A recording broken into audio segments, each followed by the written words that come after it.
So ordered. The President appoints on part of the Senate the following members to escort the governor: Senators Allen, Cloud, Edmonds, Price, and Reese. The Speaker appoints on part of the House following members: Billings, Guyman, Green, LaFleur, and McCormick. Members, while they're working on this, we would like to, no, let's just do this now. Come on down.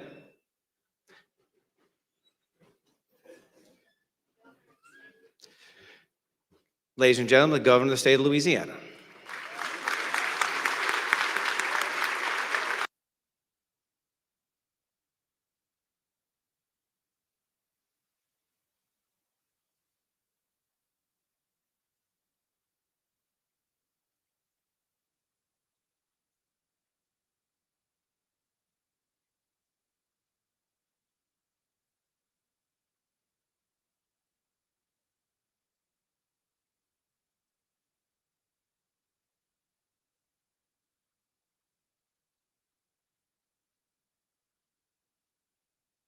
Members, before the prayer, I'd like to just recognize our other statewide elected officials that are here.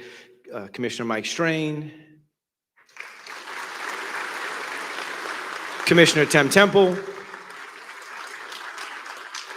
Secretary Nancy Landry, Attorney General Liz Murrell, and Lieutenant Governor Billy Nuggetson. Senator Jackson Andrews will lead us in a prayer. Please remain standing after that for the presenting of the National Guard. Please bow your heads for prayer. Great God of the Bible, the God that sits kings up and sits kings down, the God that has appointed each of us on this floor for such a time as this. I ask that you come and you be with us every day of this session.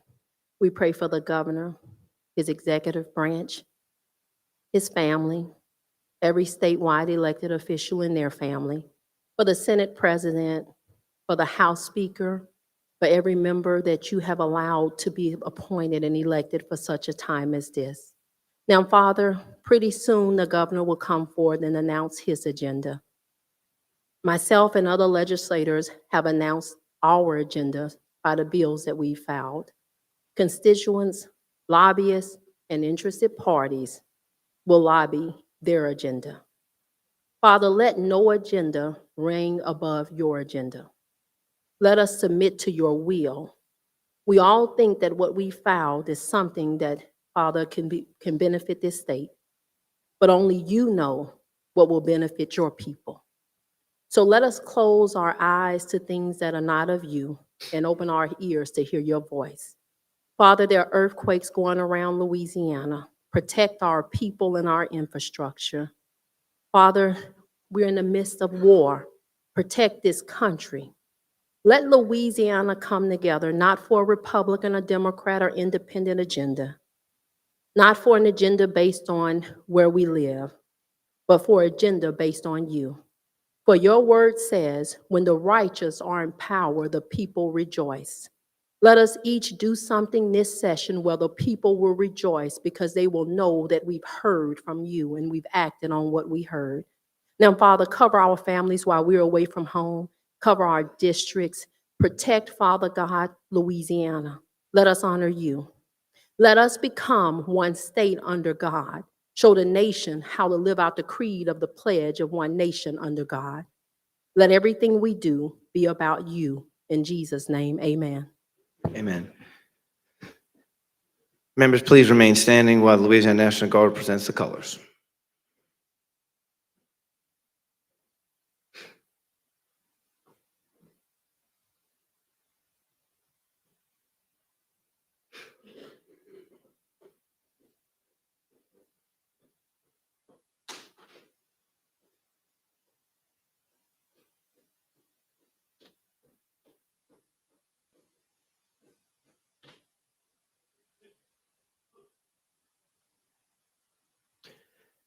I pledge allegiance to the flag of the United States of America, to the republic for which it stands, one nation, under God, indivisible, with liberty and justice for all.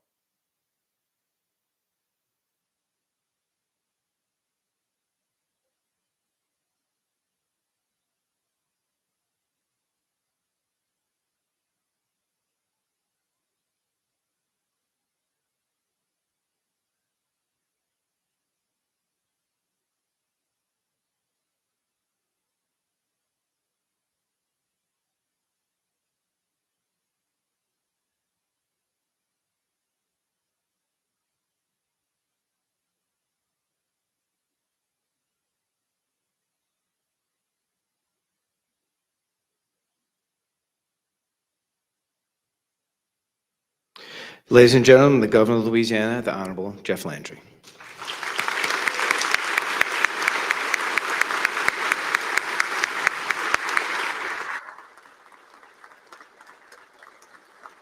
Thank you. Thank you. Thank you. Speaker de Villiers, President Henry, ladies and gentlemen of the House and the Senate, thank you for the privilege of addressing this legislature. Few legislative bodies throughout the state's history have worked harder than you to deliver generational change to this state. Without your collective effort, our streets would not be safer, our infrastructure would not be improving, our taxes would not be lower, our insurance reforms would not be working, our budgetary discipline would not exist, our unprecedented economic growth would not be possible at the scale that it is happening today.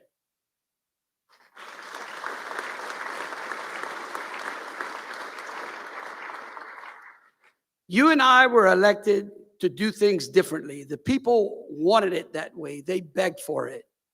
They begged us to reform systems that were no longer serving our people, to change the trajectory of an economy held back by tired policies, and to make unmistakably clear that the Louisiana government works for the taxpayers and that the taxpayers don't work for the government.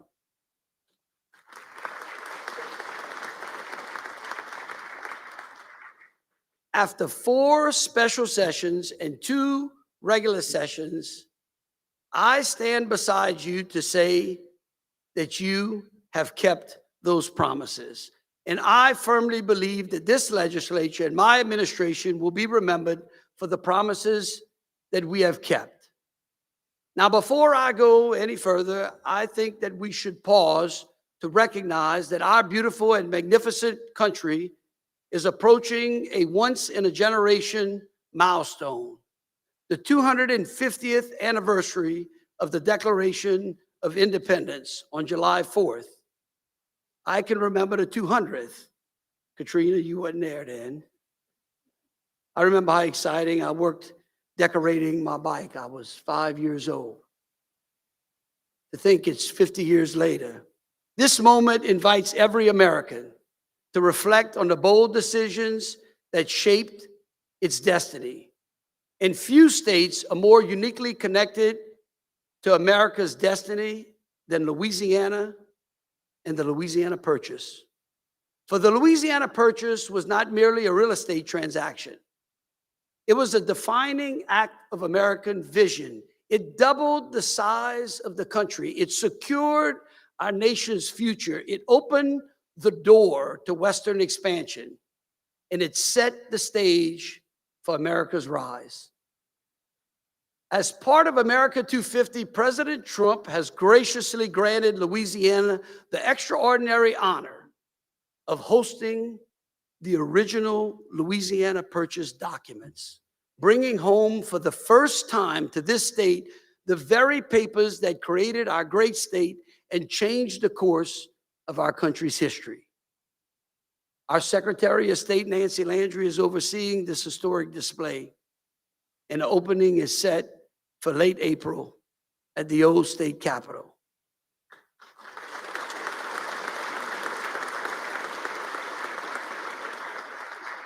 Stay tuned, because I want to invite each of you and all of the people of Louisiana to take part in this generational moment, because to me, this is more than an exhibit. It's a powerful opportunity for Louisiana to tell its story, to remind the nation that our state has always been central to America's growth, ambition, and belief in the future.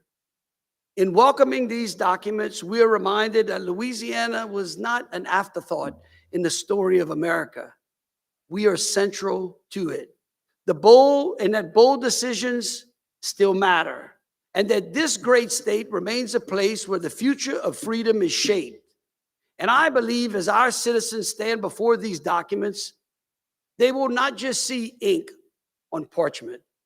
They will see proof that courage, vision, and faith in the future can change the course of history, just as we are doing today in this state.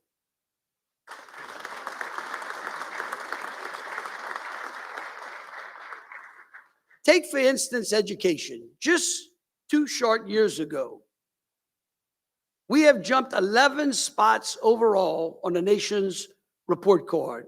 This is the largest one-cycle leap in our state's history and Louisiana's highest overall ranking in our history. Our 4th graders have displayed the largest gains in reading nationwide, and Louisiana is the only state under which its students have fully recovered from the pandemic shutdown in both math and reading. Let us congratulate, yes.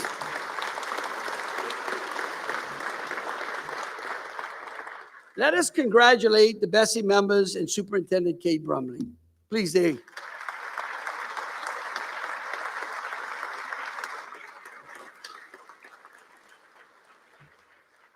Thank you, Kate and Bessie members.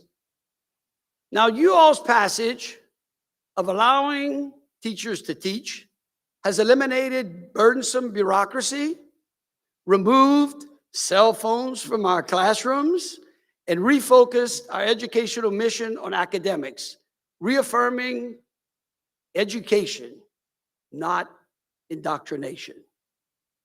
You have staked the flag of morality by recognizing that the 10 Commandments are not a bad way to live your life, and that students who don't read them will likely read the criminal code. And I want to thank our Attorney General and her staff for the great work of defending that law, because those documents and our historical documents are going to be placed in our classrooms this year.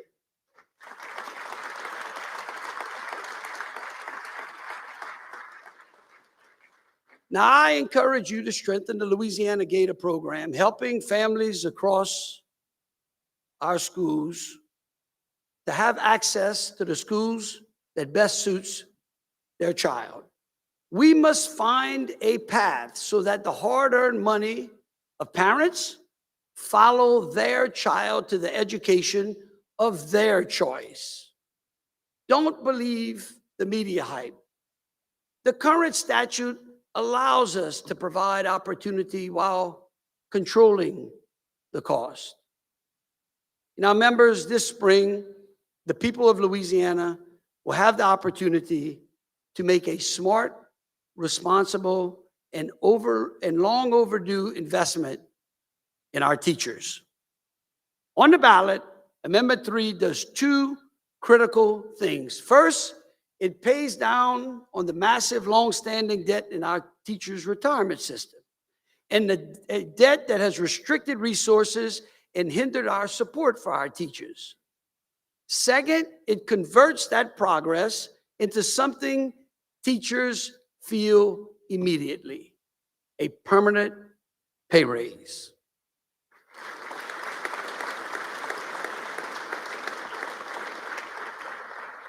I need you to pass this message along. This amendment is not a temporary stipend. It is not a promise for another day. It is a permanent raise, earned, reliable, and responsibly funded. Our teachers have stood by Louisiana through hurricanes and pandemics and years of uncertainty, and they stayed in the classrooms when it would have been easier for them to leave. Passing Amendment 3 lets our teachers know that Louisiana stands by them. And with a yes vote, we can strengthen the retirement system, improve their take-home pay, and guess what? We can do it without raising taxes.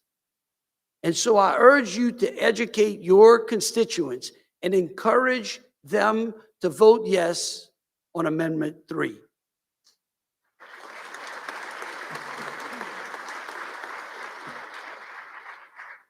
Now, I promised you that if we prioritize reforming our complex and burdensome tax code, we could measure success. And there were folks in this body who said, we will never get to reform. We've tried it again and again. But you did it. And today we are seeing the fruits of our labor as the upsurge in business interests and investment in our state reaches historic levels. By believing in me, you have given our economic development team and ambassadors of this state the tools to generate worldwide interest in Louisiana. And it's no secret. You know, as our great Secretary of Economic Development says, capital goes where capital is treated the best. And our policies of abolishing the franchise tax, lowering income tax, tripling the standard deduction, eliminating special interest loopholes and exemptions, and drastically simplifying our tax code is treating capital the best here in Louisiana. The Tax Foundation now ranks Louisiana as having one of the most competitive and lowest tax rates in the nation. Give yourselves a round of applause.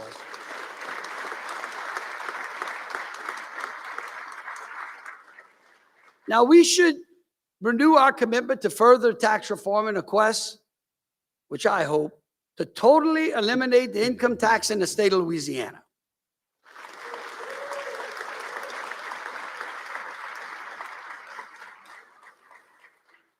When we took office, Louisiana was not lacking resources, only belief. Today, that belief has been restored. Since we began, Louisiana has announced, listen to this, more than 124,000 new private sector jobs tied to billions of dollars in investment, diversifying our economy across energy, manufacturing, logistics, construction, and technology. Opportunity is reaching every region of the state. No longer are folks in Louisiana thinking, are the jobs going to come to my area? Where are those North Louisiana legislators? Huh? There you are. Huh? Huh?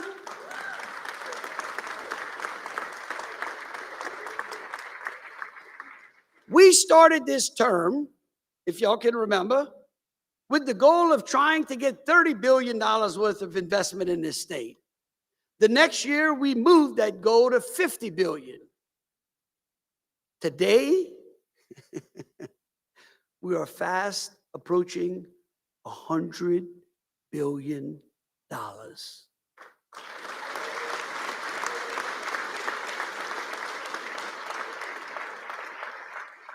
The race to see which company gets us to that number, I mean, think about that. There's a race to see who can get us to the $100 billion mark the fastest. And today we're joined by Ben Dell, whose company Commonwealth is quickly competing to get us there. Ben, would you stand up? Let's give him a round of applause.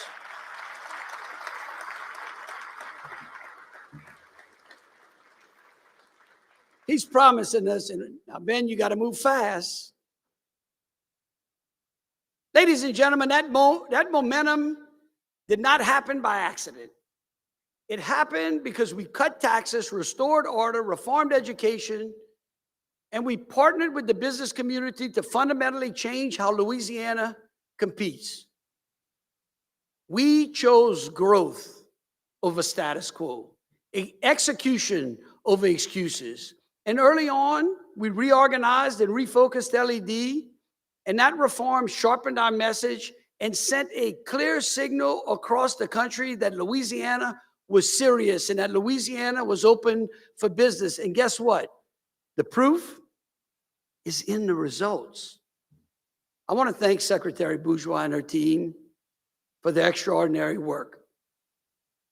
Now, I want you folks in the press to really pay attention here. According to the U.S. Bureau of Labor Statistics, the average wage in Louisiana has risen from $48,700 to today $61,284 in just 6 short years. Now, the real story is that new companies tracked by the Department of Economic Development today are offering an average wage of $87,000 for the jobs that are being created today. That's a 40% increase of the current average. Can you believe that?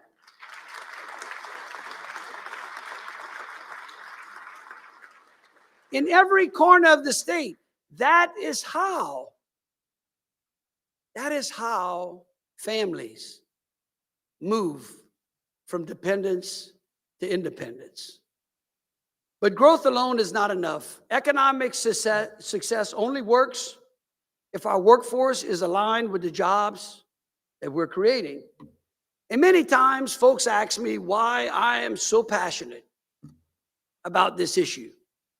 Well, I want you to know, it's because at an early age, I saw firsthand what happens when we lose focus on economic development.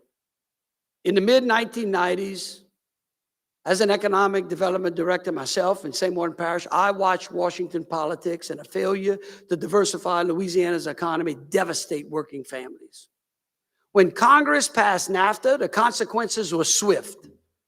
Fruit of the Loom moved its textile machinery overseas after 3 decades of supporting middle-class families across South Louisiana. Those communities were hollowed out. Families were displaced, and our state was not prepared to reskill workers for any new opportunities. You know. The stability that NAFTA promised us, here's the irony.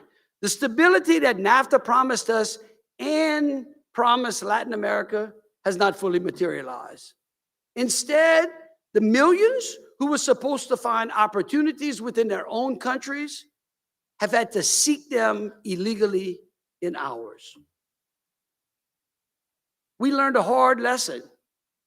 Economic growth without workforce alignment leaves people behind. Today, we face a different challenge, but one we should be smiling about. We have more jobs than people ready to fill them in the state of Louisiana. Employers are ready, projects are expanding, opportunity is everywhere. But when a workforce system cannot move fast enough to operate at scale, guess what happens?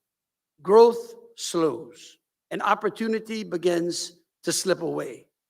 So we must be honest about how we invest in our people. Today, Louisiana spends more than $300 million on TOPS, while only $6 million of it goes to students pursuing vocational and technical education. Yet only 30% of the new jobs that we're creating today require a 4-year degree. That means that 70% do not. That mismatch does not serve our citizens, and it can slow our growth. It is time to align our education and our workforce dollars with an economy. That's not ideology. That's not habit. That's results. We have to have an honest conversation about that.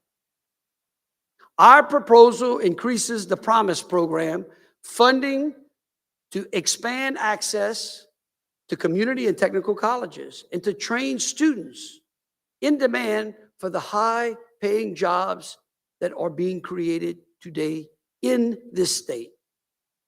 We're fully funding TOPS once again. And let me make it clear, this is not about choosing one path over another. It's about respecting every path that leads to work and opportunity. That's why we're supporting President Trump's initiative to eliminate bureaucracy and emphasize high-paying jobs and high-demand jobs. Through the Louisiana Talent Accelerator, Secretary Schoen will streamline the workforce system, direct funding to training, prioritize credentials, and measure outcomes, not paperwork. I urge you to support Representative Bamberg's bill to accelerate job placement in Louisiana. You will not regret it, and you will make me sleep safer at night, because I worry if we can meet the workforce to make sure that that fella up there who just stood up has the workers he needs to get us to $100 billion. Now think about this. Imagine a state where every job finds a worker and every worker finds a purpose, where a welder in Lake Charles, a coder in Baton Rouge, a logistics manager in Shreveport, a line supervisor in Houma, all find an opportunity right here at home in Louisiana.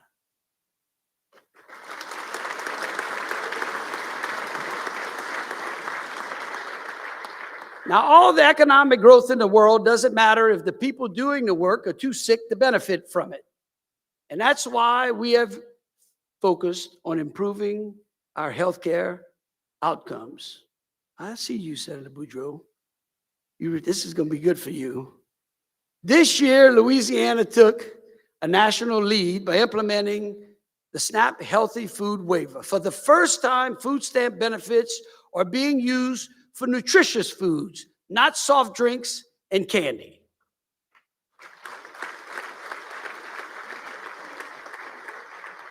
And that just makes sense, because better food choices mean better health and fewer chronic diseases such as diabetes and heart disease.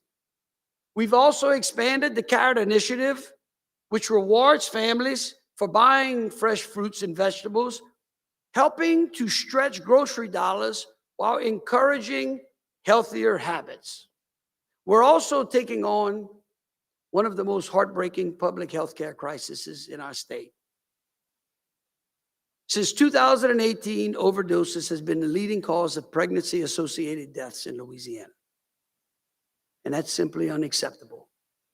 Through Project Mom, we've partnered with hospitals across the state to improve screening, treatment, care coordination, and access to life-saving medications, with a clear goal of reducing these deaths by 80% in 3 years.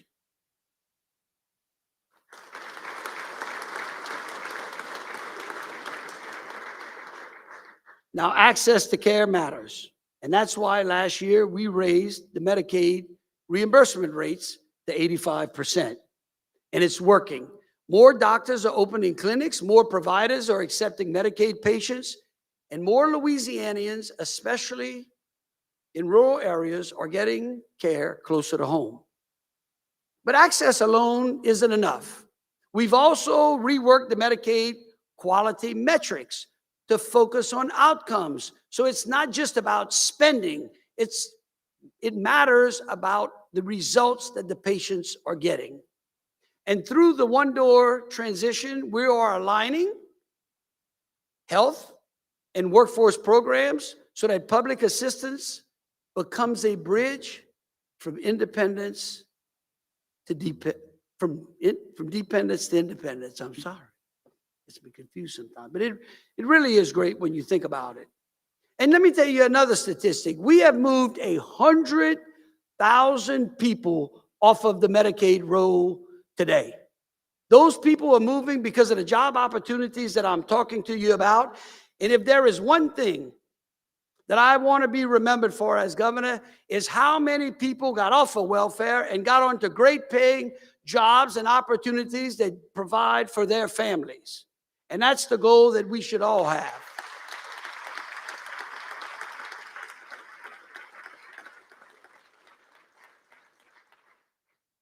Finally, this session, we will seek to create an Office of Health and Nutrition, bringing food policy and chronic disease management together so we can take a smarter, more coordinated approach to improving health across Louisiana. This is how we build a healthier Louisiana, a stronger Louisiana, by focusing on common sense, real results, and people, not programs. Now, one of the clearest examples of prevention done right is making sure the people that coach our kids know how to keep them safe.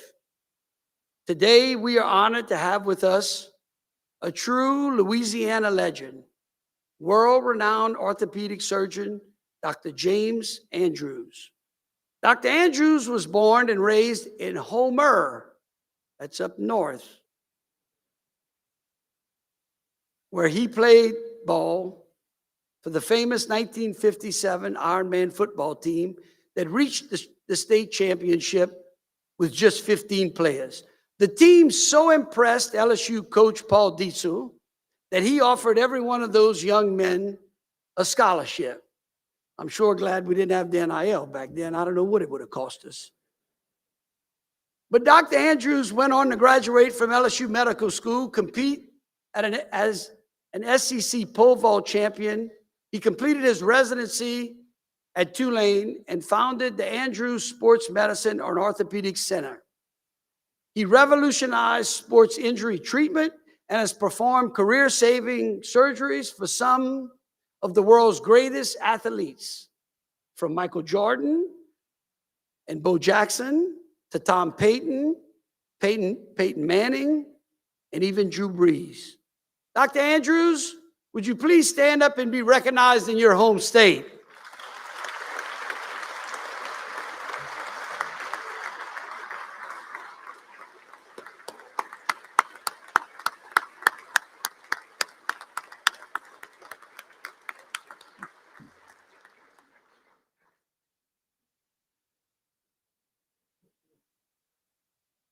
He founded the Coach Safely Foundation to make sure that youth coaches have the knowledge they need to protect the kids that they coach.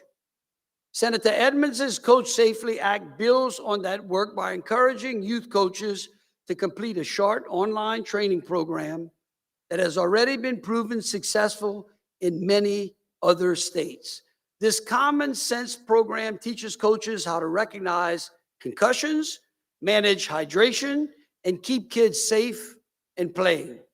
It also reduces the liability exposure for our municipalities, our parishes, and our parks and recreation departments when those coaches take that program.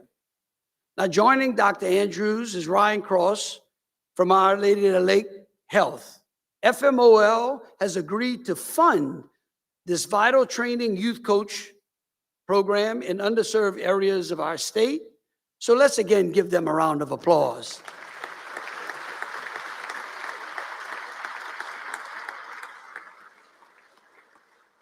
I just want you to know my mother coached youth sports for most of her adult life, and I know that she would approve of that effort as well. Now, prevention, accountability, and common sense shouldn't stop at our playing field. They should guide our budget as well. You have before you a responsible budget for the fiscal year 26-27, and it's built on discipline, realism, and conservative money management. A year ago, we committed to ending the old habit of funding ongoing government with one-time money. That's something that has eluded governors again and again. This budget keeps that promise.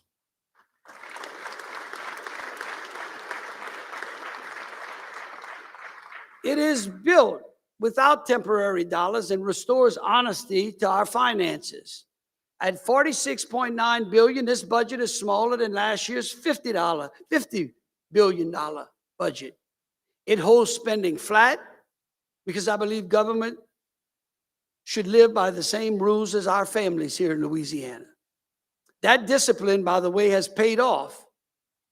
We now enter 2026 well within our constitutional debt limit. We have reduced the total debt by $190 million and saved $117 million through refinancing. And the markets have noticed. Our bond ratings have improved across all of the rating agencies, confirming that Louisiana is finally regaining credibility in this country. For too long, this state has lived in a constant budget crisis.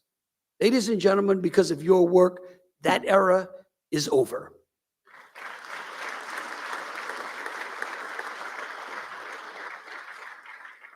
From cutting $3 billion in spending in our first budget to holding spending flat while delivering the largest tax cut in the history of this state, we are proving that fiscal responsibility and economic growth go hand in hand. And while our fiscal responsibility program is complete, our commitment to efficiency is not. That is why we asked you to strengthen the Inspector General's office, because protecting taxpayer dollars is not optional. It is essential. Fiscal responsibility is no longer a slogan in Louisiana. It's how we govern. Right, Steve Orlando? I know he's here. That's how we govern, by doing it responsibly. State finances give us, strong finances give us credibility. But credibility must be felt at the kitchen table. For Louisiana families and businesses, that means fixing an insurance system that for far too long had failed them. For years, families were told that skyrocketing premiums and shrinking coverages was simply the cost of living in a hurricane-prone state. But we all know that storms alone were not the problem. A broken system driven by excessive litigation, delay, and lack of accountability were pushing insurance rates higher and higher. And that's why we worked together to pass the very first comprehensive insurance reform package in the history of Louisiana last year. And for the first time, we governed based on data, not on emotion. And let me tell you, I know y'all don't want to relive it, but that fight was real. And the lobbying on the emotion part of it was at a peak. Now, last session, while the Senate was debating House Bill 148, Sharon and I left for Baton Rouge to go home, back to Broussard, for some dinner and a night back at the house. And I'll tell you, there's something about this place since the days of Huey Long. If the legislature's in session and the governor leaves just a bit, I don't know, the lobbyists take control or something. But I had been promised that that bill had no problem. And as soon as I sat at that table, as soon as I'd gotten served a nice adult beverage, and she did too, the phone started ringing. And I was asked to come back. I looked at her, and she said, "We have to go." And we drove all the way. By the way, I didn't get my drink. But we drove all the way back from Lafayette, back to Baton Rouge, and on the way there, I called and asked for the 4 lobbyists who represented the 4 largest insurance carriers in this state to come and meet me. 3 of the 4 came, which told me a lot. The 3 that did come, I won't call them out, but they sat there in the mansion kitchen, in the dining room, and they wailed and they complained and they told me how I was ruining the place and I was going to just walk all of y'all off of a cliff. And I listened to them and I told them why they were wrong. And then one of them got a little abrupt with me, and he told me that if that bill was passed and if I signed that bill, that his company was going to move out of the state of Louisiana and devastate the auto insurance industry in this state, the ability for our citizens to get a policy. You know what I told him? Beth, you know what I told him? I told him to go. Something that sometimes y'all need to tell those lobbyists. Call their bluff. He looked at me. I thought the fellow was going to pass out. He said, "What do you mean, go?" I said, "Go. Just carry yourself out of Louisiana. Because when you leave, I'm going to go around and work for the fellow on the other end, which is Farm Bureau, which has a corporate presence in this state. And I'm going to work to move all of the policies that you hold over to them. And that's going to increase their book of business and allow them to drop their rates." I said, "So you just go." But guess what? I want to thank the Senate. I want to thank y'all for having faith in me. I want to thank y'all for believing in data and not emotion, because you passed the bill. And guess what has happened today? Guess what? That fellow who told me that that company was leaving Louisiana not only has not left Louisiana, they filed for over a 10% rate reduction for their premium holders. Ladies and gentlemen, that is how you lead. That is how you deliver real services to your constituents.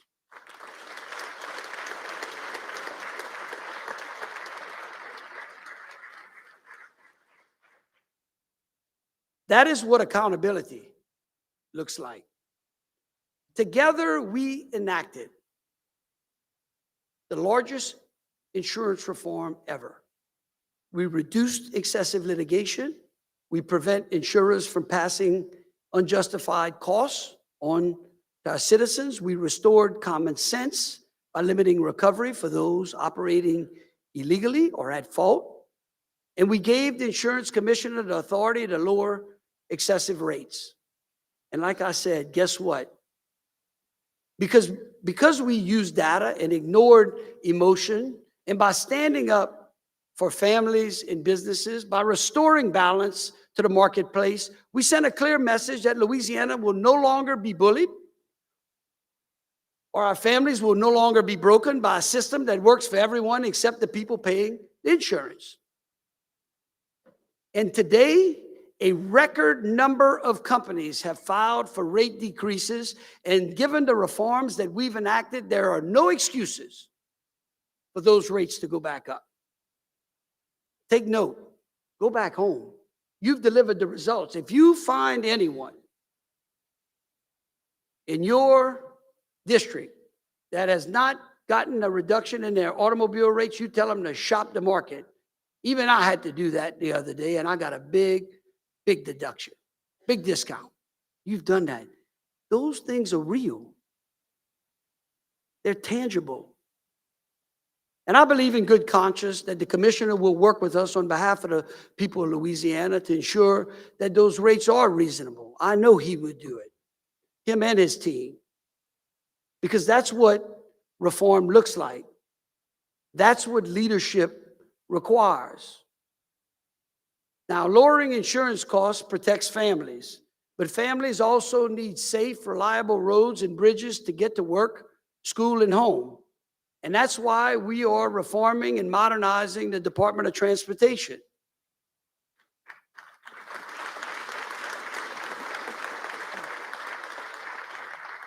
We're doing it because of y'all.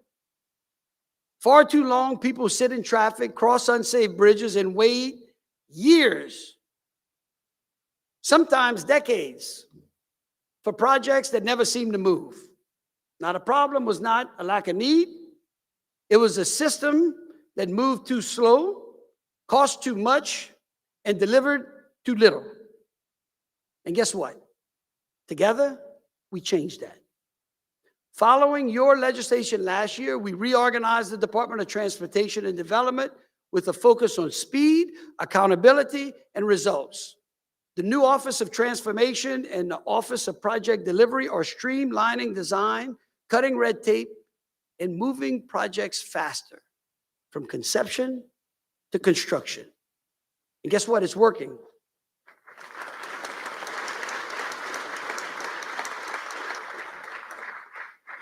Over the last 2 years, we have invested more than $765 million through the Louisiana Transportation Infrastructure Fund to deliver new roads and bridges across the state. And we are accelerating the replacement of 170 bridges, putting $650 million to work on projects that have sat idle for years.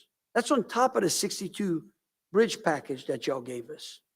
Next month, we will break ground on one of the largest transportation projects in Louisiana's history, because Lake Charles, the I-10 Calcasieu River Bridge, we're going to break ground bringing long overdue relief to the people of Southwest Louisiana. That's a bridge that has eluded it. We've also created a new Office of Highway Construction focused on 4,000 miles of rural roads that don't receive federal funds. You know, those are the roads that you hear about the most from your constituents. As a result, as I said, we're delivering 62 bridge replacements simultaneously across the state. We're thinking long-term also, and that's why we're requesting you all to create a state infrastructure bank, a conservative revolving financing tool that allows us to stretch those dollars further, leverage federal programs without surrendering control, and delivering more projects without raising taxes. That's not rhetoric. It's about reliability and safety. And we are finally building a transportation system that moves at the speed of Louisiana's economy and delivers the results for our people. And I want to thank you for that.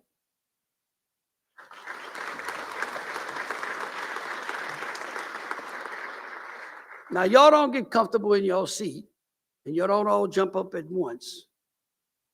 But finally, the nagging debate over the inspection sticker is over.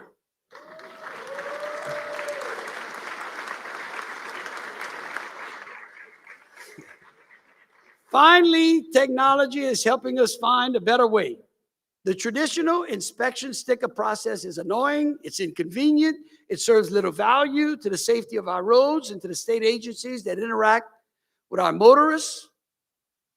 We ask that you replace it with a QR code sticker for only $6 that we place upon your vehicle, and besides being cheaper and certainly less frustrating than waiting in line to pay $10, that QR code will be capable of providing instant information to law enforcement about the ownership, year, make, model, and eventually, we hope, insurance coverage information as well, which will help us further enforce uninsured motorists on our states, further bringing insurance costs down. So, I think it's time to retire the inspection sticker. Do you?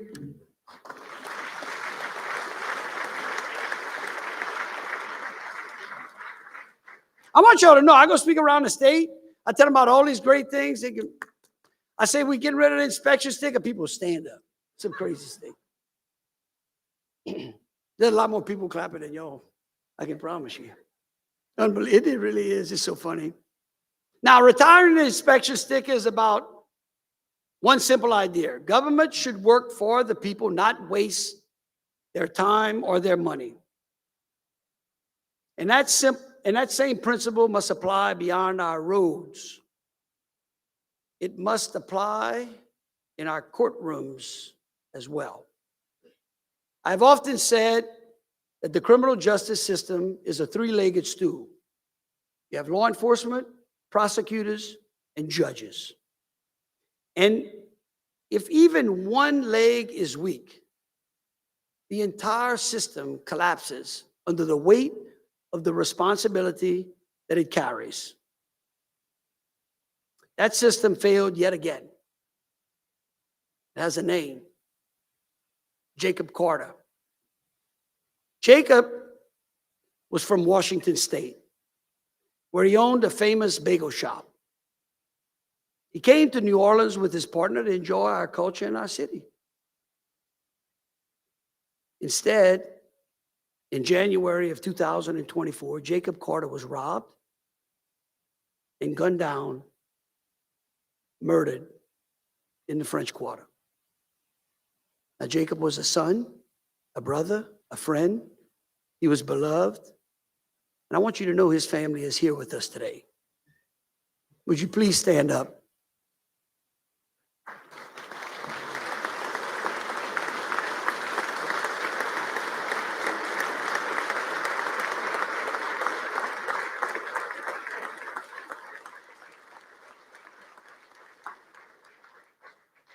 They deserve that round of applause for the bravery of coming here to confront this problem.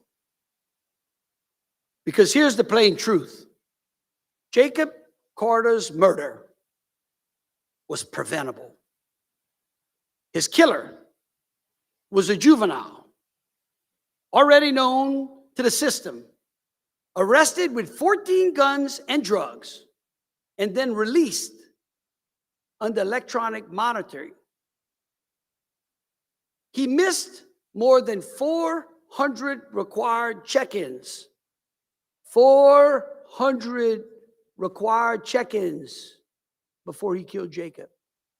During that same period, the monitoring contract expired without the judge or the district attorney either knowing or caring.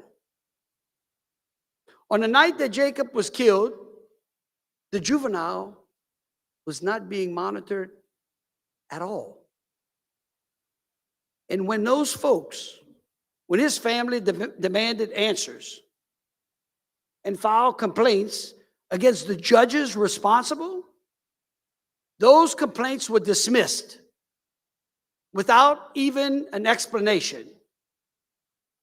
That is not justice. That is not accountability. That is a system protecting itself at the cost of an innocent man's life. Now, judges hold enormous power, but they are not social workers with a gavel. They are the final gatekeepers of public safety. And when judges treat ankle monitoring like a suggestion, or let contracts lapse, or ignore check-ins, that's not mistaken. They are incompetent. And incompetence has no place on the bench. And make no mistake, that failure harmed that juvenile too. When the system refuses to enforce boundaries or consequences, it does not rehabilitate those juveniles. You know what that system does? The system abandons those juveniles. Let me be clear about the cost. Jacob Carter is dead. And his family up there is shattered. And the juvenile, who could have been held accountable for earlier misconduct, will now spend almost the rest of his life behind bars. Now tell me, 2 lives destroyed because responsibility was ignored. Again, that's not justice. You know what that is? That's negligence masquerading as mercy. Last year, the people of Louisiana voted for judicial reform. And I want you to know they were not confused. They were not misled. They knew and know that something is broken. And it's time for you all to deliver, because this tragedy will be relived again if we do not act. And this is not new. After Hurricane Katrina, this legislature, at the urging of Governor Blanco, recognized that the Orleans Parish court system was outdated and unsustainable. The legislature acted, consolidated, and reformed the system, but many of those reforms have been undone. Today, the consequences are undeniable. Today, the state spends more than twice as much on the Orleans Parish court system as it does in our largest parish in the state. And what's interesting is, unlike every other parish, we foot 100% of that bill for Orleans, 100%. Now, my budget supports a functioning judiciary. And through Troop NOLA, we remain committed to the public safety in New Orleans. But New Orleans' financial crisis confirms what we already know. The system is broken. And ladies and gentlemen, it's time for you to right-size it. And I get that New Orleans is special. And the city is important to Louisiana. But being special does not mean being exempt from accountability or being entitled to an outsized portion of the tax dollars we have to spread through 63 other parishes. Accountability in the criminal justice system must hold judges to the highest standard ensuring that those whose actions or inactions perpetuate the systemic problems that we are dealing with. I strongly urge you, I beg you, that family begs you to implement rigorous judicial reform.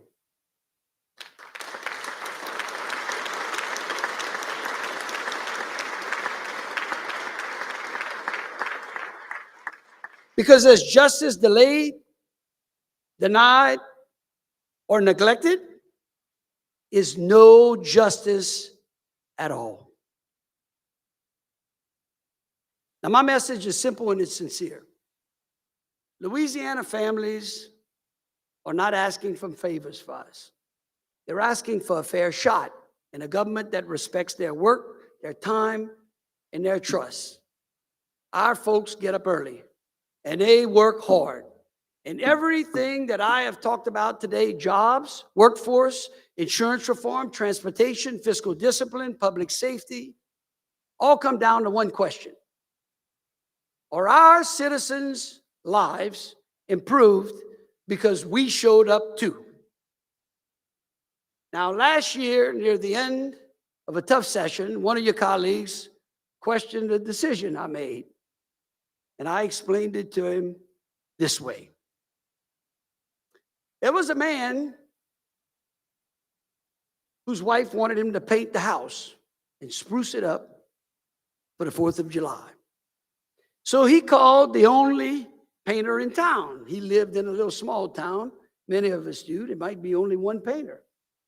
The painter told him that he was booked all week, but he could do the job over the weekend if the fella would go cut his grass because his wife was on him about his lawn. That happens to you, right? Senator Abraham, she makes you cut the grass.